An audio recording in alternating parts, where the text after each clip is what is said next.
అందుకోసం కాదు మనం ఉంది, మనం రాజకీయం కోసం ఉన్నాం, ప్రజల కోసం ఉన్నాం, పోరాటం కోసం ఉన్నాం. అదే మన వాళ్ళు ఈరోజు దుర్మార్గంగా రాష్ట్రాలను అణిచివేస్తూ ఉంటే, రాష్ట్రాల నిధులు కాకుండా చేస్తూ ఉంటే పోరాటం ఎవరు చేస్తున్నారని చెప్పేసి అంటే అది సిపిఎం నాయకత్వం ప్రభుత్వం కేరళ తప్ప వీళ్ళు ఎవరు కాంగ్రెస్ వాళ్ళ తరఫున ఎవరు మాట్లాడాలి, ఎవరు పోట్లాడాలంటే అది సిపిఎం పోట్లాడాలి.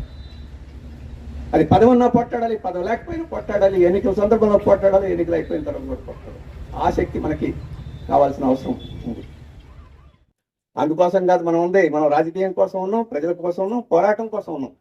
అదే మన వాళ్ళు చెప్పొచ్చారు.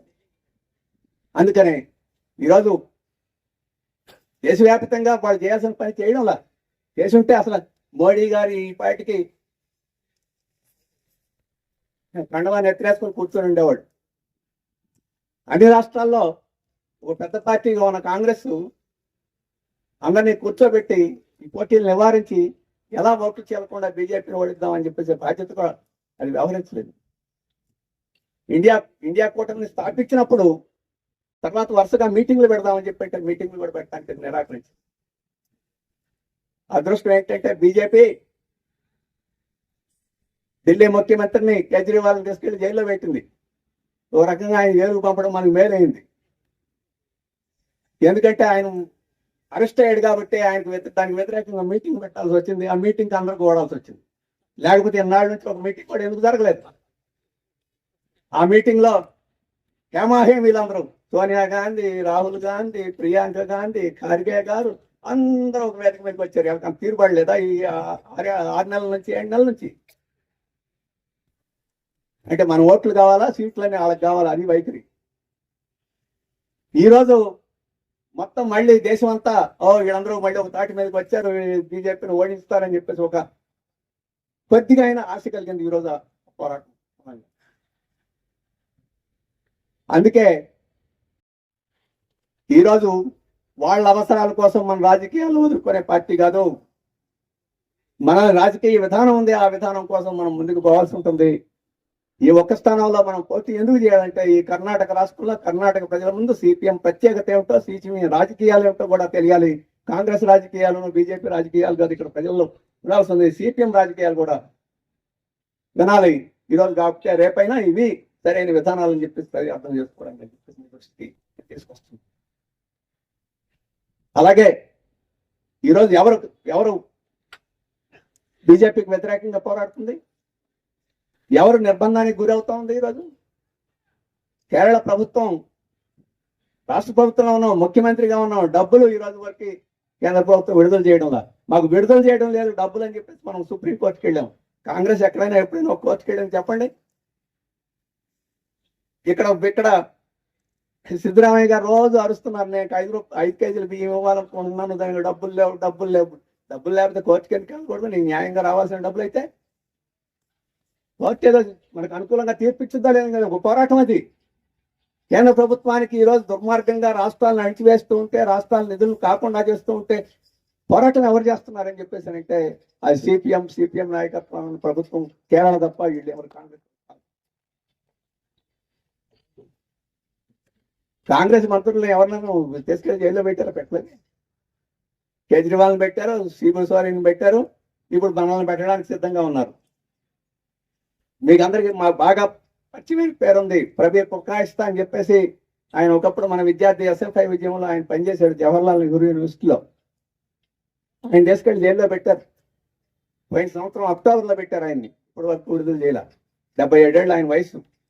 తమాషా ఏంటంటే ఆయన ఇందిరాగాంధీ పెట్టింది జైల్లో ఆ రోజు 1975లో. 1975లో ఇందిరాగాంధీ పెట్టింది ఎమర్జెన్సీ రోజులో తీసుకెళ్లి జైలు. మళ్ళీ ఇప్పుడు మోడీ పెట్టారు ఆయన్ని. ఆ రోజు ఎందుకు పెట్టారు? ఈ ఎమర్జెన్సీకి వ్యతిరేకంగా ప్రజాస్వామ్యం కావాలి అని చెప్పేసి ఆయన గొంతు విప్పాడు కాబట్టి, ఆ రోజు ఎస్ఎఫ్ఐ గొంతు విప్పింది కాబట్టి తీసుకెళ్లి జైల్లో పెట్టారు. ఇప్పుడు మోడీ ఎందుకు పెట్టాడు? ఈ మోడీ అనేవాడు ప్రజాస్వామ్యం నాశనం చేస్తున్నాడు, రైతాంగ ఉద్యమాన్ని అణిచివేస్తున్నాడు అని చెప్పేసి ఆయన న్యూస్ క్లిక్ లో రాస్తూ ఉన్నాడు, మాట్లాడుతూ ఉన్నాడు కాబట్టి ఆయన నోరు నొక్కాలని చెప్పేసి తీసుకెళ్ళి జైల్లో పెట్టారు. అటువంటి వాళ్ళని ఎంతమందిలో పెట్టారు? ఈరోజు ప్రజాస్వామ్యం ఈరోజు దేశానికి కావాలి, ప్రజలకు కావాలి. మిగతా పార్టీలు ఆ ప్రజాస్వామ్యం రక్షిస్తాయని చెప్పేసి మనం నమ్మకం పెట్టుకోవద్దు. ఈరోజు కార్పొరేట్ సంస్థలకి ట్రేడ్ యూనియన్ హక్కులు ఉండకూడదు, ఎందుకంటే వాళ్ళ దోపిడీకి ఆటంకం కూర్చొని ఉండేవాడు. ఈ రోజు రైతాంగానికి గిట్టుబాటు ధరలు ఉండకూడదు, ఎందుకంటే వీళ్ళకందరికీ తెలిసి ఈ మన్సంటో కంపెనీలు, ఎరువులు కంపెనీలు, పురుగు మందుల కంపెనీలు అందరికీ డబ్బులు పోతాయి. అందుకని రైతులకి గిట్టుబాటు ధర ఉండకూడదు. వాళ్ళందరూ డబ్బుతో బీజేపీ కానీ ఎవరైనా కానీ వాళ్ళకి కూడా రైతులకి ఇది ఇవ్వాలని చెప్పలేదు. మరి వాళ్ళ తరఫున ఎవరు మాట్లాడాలి, ఎవరు పోట్లాడాలంటే అది సిపిఎం పోట్లాడాలి. అది పదవి ఉన్నా పోట్లాడాలి, పదవి లేకపోయినా పోట్లాడాలి, ఎన్నికల సందర్భంలో పోట్లాడాలి, ఎన్నికలు అయిపోయిన తర్వాత ఆ శక్తి మనకి కావాల్సిన అవసరం ఉంది.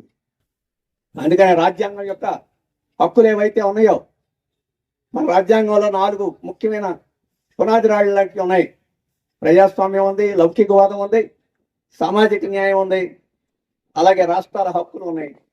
వీటన్నిటిని ఈరోజు మోడీ రద్దు చేయాలి, నాశనం చేయాలి అని చెప్పి ప్రయత్నం చేస్తాడు. అందుకని కేంద్రంలో బీజేపీ ప్రభుత్వాన్ని మనం గద్దెదించాలి. ఈ కర్ణాటక రాష్ట్రంలో ఈ 28 స్థానాల్లో మనం ఈ విషయాన్ని ప్రజల దగ్గరికి తీసుకెళ్ళాలి. ఎవరు పోటీ చేస్తున్నారని చెప్పేది కాదు. దేశాన్ని రక్షించుకోవాలంటే, దేశంలో భాగంగా కర్ణాటకాన్ని కూడా రక్షించుకోవాలంటే బీజేపీ పోవాలని చెప్పేసి ప్రచారం చేయాలి. ఈ ప్రచారాన్ని మిగతా వాళ్ళు చేయరు.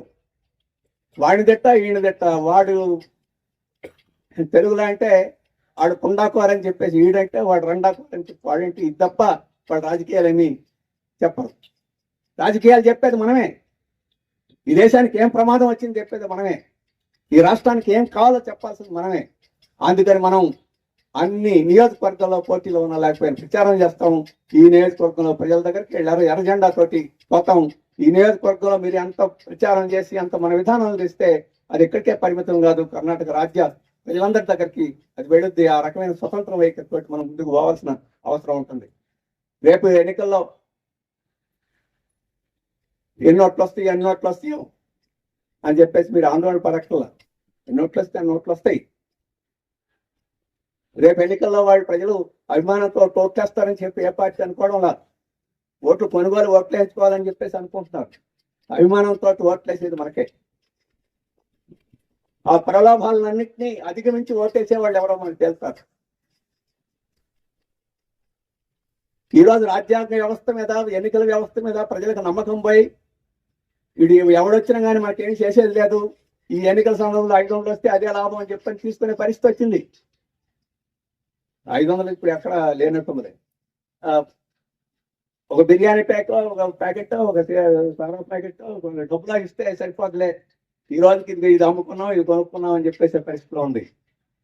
ఆ ఆలోచనను పోగొట్టి చైతన్యం కలిగించి మన ఓటు అని చెప్పేసేది ఒక విలువైంది, మన విధానానికి, మన బ్రతుక్కి సమాధానం చెప్పగలిగిన సాధనం ఇది అని చెప్పేసి ఎంతమందికి నచ్చ చెప్పి ఎంతమందికి చేత మనం ఓట్లు వేయించుకోగలిగితే ఆ రకంగా అదే మనకి శక్తి, అదే మనకు బలం అని చెప్పేసి ఆ నైతిక శక్తి మనకి రావడానికి కృషి చేయాలని చెప్పేసి మీరందరూ భావించాలి. అందుకనే ముని వెంకటప్ప ఈ రాజకీయ విధానానికి ప్రతినిధిగా ఈరోజు ఎన్నికల బరిలో ఉన్నారు.